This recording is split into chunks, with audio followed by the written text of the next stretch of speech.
আসসালামু আলাইকুম ওয়া রাহমাতুল্লাহ। কেমন আছেন সবাই? আশা করি ভালো আছেন। আলহামদুলিল্লাহ আমি আজকেও অনেক বেশি ভালো আছি, কারণ আমি এই মুহূর্তে যে জায়গাটাতে আছি এটা হচ্ছে আমার প্রিয় জেলা কুমিল্লার ব্রাহ্মণপাড়া উপজেলা, যেটা হচ্ছে মানে আমার নিজের গ্রাম। নিজের গ্রামে চলে আসছি।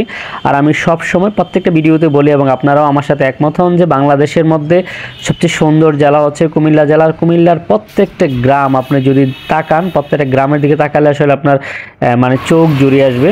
তো বাড়িতে যখনই আসি তখনই আমার মেয়ের শখ থাকে, আর তার অসংখ্য প্রশ্ন যে বাবা আপনি কোথায় কি করতেন, কোথায় গোসল করতেন, মানে তার প্রশ্নের অভাব থাকে না।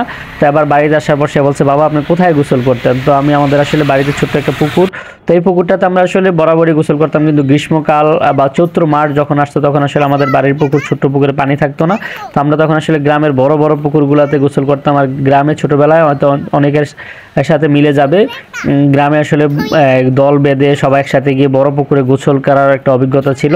তো তাকে নিয়ে আসলে গ্রাম ঘুরতে বেরিয়ে গেলাম। আর বাংলাদেশের গ্রামগুলোর মধ্যে আসলে আমাদের কুমিল্লার গ্রামগুলো এতটাই একটা মানে ইতিবাচক দিক, যেটা হচ্ছে যোগাযোগ ব্যবস্থা কুমিল্লার অত্যন্ত চমৎকার এবং প্রাকৃতিক দৃশ্যের লীলাভূমি। মানে কম্বিনেশন, শহর এবং গ্রামের কম্বিনেশনটা আসলে কুমিল্লাতেই দেখা মিলে, যে যোগাযোগ ব্যবস্থার পর্যাপ্ততা এবং পর্যাপ্ত অক্সিজেনের আধার বলা যায়।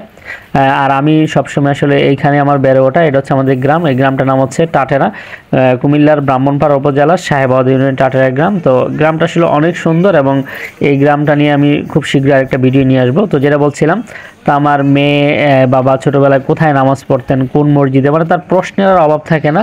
এই জন্য আসলে তাকে নিয়ে চলে আসছে। এটা হচ্ছে আমাদের মসজিদ, টাটেরা কেন্দ্রীয় জামে মসজিদ। আসলে আমরা ছোটোবেলায় এই মসজিদে নামাজ পড়তাম তখন। আর আমাদের বাড়ি থেকে মসজিদটা একদম খোলামেলা ছিল। আমি হয়তো এখন আপনারা দেখেছেন যে রাস্তা দিয়ে ঘুরে এসেছি, এখান থেকে আমার বাড়ি থেকে একদম সোজা মসজিদটা দেখা যেত, মাঠের মাঝখান দিয়ে আমরা চলে আসতাম।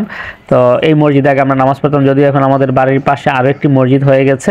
তো আমাদের এই গ্রামটা আগে এই জায়গাটা খোলামেলা ছিল, এখানে কোনো বাড়িঘর ছিল না। আরেকটা কথা না বললে নয়, যে যেই রুটটা দেখেছেন আমাদের বাড়ির পাশে কুমিল্লা বুড়িচং ব্রাহ্মণপাড়া মিরপুর সড়ক, বা যেটাকে মেজর গনি রুট যে রোডটার নাম, তো এই রোডে রাতের 12টা থেকে 1টার সময় মানে এই রুটে থেকে যখন আপনি একদম নীরব হয়ে যেত, আপনি একদম ঢাকা কুমিল্লা চট্টগ্রাম যে রেলপথের শব্দ শোনা যেত এবং কুমিল্লা সিলেট মহাসড়কের গাড়ির শব্দ শোনা যেত, এমন ছিল। তো এখন আসলে এই জায়গাটাতে প্রচুর বাড়িঘর হয়ে গেছে। এই যে খোলা মাঠ দেখছেন, খোলা মাঠের এক পাশে যেটা দেখছেন হচ্ছে গ্রাম বাংলা রিসোর্ট, এবং পাশে হচ্ছে রাস্তার পাশে তো এখন দোকানপাট বাড়িঘর হয়ে গেছে। এখান থেকে একদম আমার বাড়িটা সোজা দেখা যেত, আর এখানে কোনো বাড়িঘর ছিল না। তো আগে এক দৌড়ে আমরা আসলে মসজিদে চলে আসতাম, মানে বিকাল সকাল সবসময় মাঠে দৌড়াদৌড়ি করতাম। তো আমার মেয়ে হচ্ছে সে দেখবে, তো তাকে নিয়ে আসছি। আমরা আসলে গ্রীষ্মকালে বা চৈত্র মাসে এই পুকুরটাতে আসলে গোসল করতাম। এখানটাতে আসলে একদম খোলামেলা ছিল, কোনো বাড়িঘর ছিল না। মাঝে মাঝে ভয় লাগতো, পুকুর পাড়ে কবর ছিল, এখনও আছে দু একটা কবর, মানে আগে তো কবর ছিল একটা বা দুইটা এরকম, এখন তো অনেক বেশি কবর হয়েছে। তো এই পুকুরে আসলে গোসল করতে আসলাম তখন আসলে, যদিও এখন আমি যেই মুহূর্তে ভিডিওটা ধারণ করছি তখন চৈত্রের হয়তো 27-28 তারিখ হবে, মানে রমজান মাস। তখন এই পুকুরে প্রচুর পানি থাকতো। সারা দেশ তখন মাঠঘাট শুকিয়ে গেল, এখানটাতে প্রচুর পানি থাকতো। আর আমরা আসলে এখানে দল বেঁধে গোসল করতে আসতাম। পাড়টা তখন আরও প্রশস্ত ছিল এবং এখানে শুধু আমরা, এখানে অসংখ্য মানুষ ঘুরতে আসতো, গোসল করতে আসবে। এবং এই পুকুরের চারপাশে কোনো বাড়িঘর ছিল না, একদম নীরব ছিল। এবং আরেকটা পুকুর সামনে দেখতে পাচ্ছেন, যে পানি দেখা যাচ্ছে এটা না, এরপরেই কিন্তু একটা পুকুর আছে। এটা আসলে আমাদের সাহেবাবাদ ইউনিয়ন পরিষদের সাবেক যিনি চেয়ারম্যান জসীমউদ্দিন নানু, ওনাদের বাড়ির পুকুরটা। এই বাড়িটাকে আসলে এক সময় ডিলারের বাড়ি নামে পরিচিত ছিল। এটা হচ্ছে ওনার বাবা, এখানকার সাহেবাবাদ বাজারে বড় একজন ডিলার ছিলেন উনি। তো এই জায়গাটাতে আসার পর আসলে অনেক বেশি ভালো লাগা কাজ করছিল, যে আমরা আসলে ছোটোবেলায় এই পুকুরে অনেক বেশি গোসল করেছি।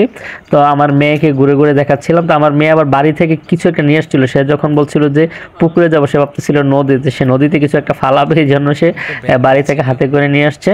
এবং এখানে যদিও আশেপাশে এখন ছোট ছোট দুই একটু ডোবা হয়েছে বা পুকুর হয়েছে মাছ চাষের জন্য, এখন মনে হয় না যে আগের মতো পুকুরের সেই সৌন্দর্যটা আছে। এখানে একটা বড় পুকুরের ঘাটলা ছিল, যে আমরা আসলে যখন গোসল করতে আসতাম এই ঘাটলায়, অনেক বড় ঘাটলা, মানে পুকুরটা ছিল মানে বাড়িঘর শূন্য, এখানে কোনো বাড়িঘর কিছু ছিল না। এখন পুকুরের এক পাশে অনেকগুলো বাড়িঘর হয়ে গেছে এবং একটা বড় ঘাট ছিল।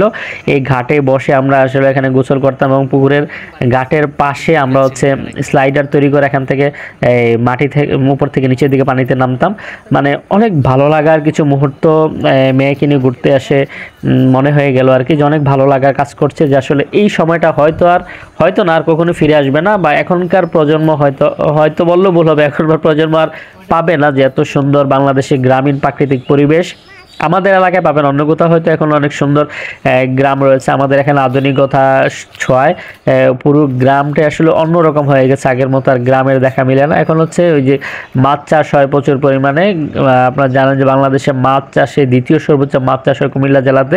কুমিল্লাতে প্রচুর মাছ চাষ হয়, এখন একটু পরে পরে গেলে দেখা যায় যে গ্রামে প্রচুর মাছ হয়, কিন্তু আগের মতো পুকুরে নেমে গোসল করা হয়তো এখন মানুষের মধ্যে আর হয় না, বিলুপ্ত হয়ে গেছে।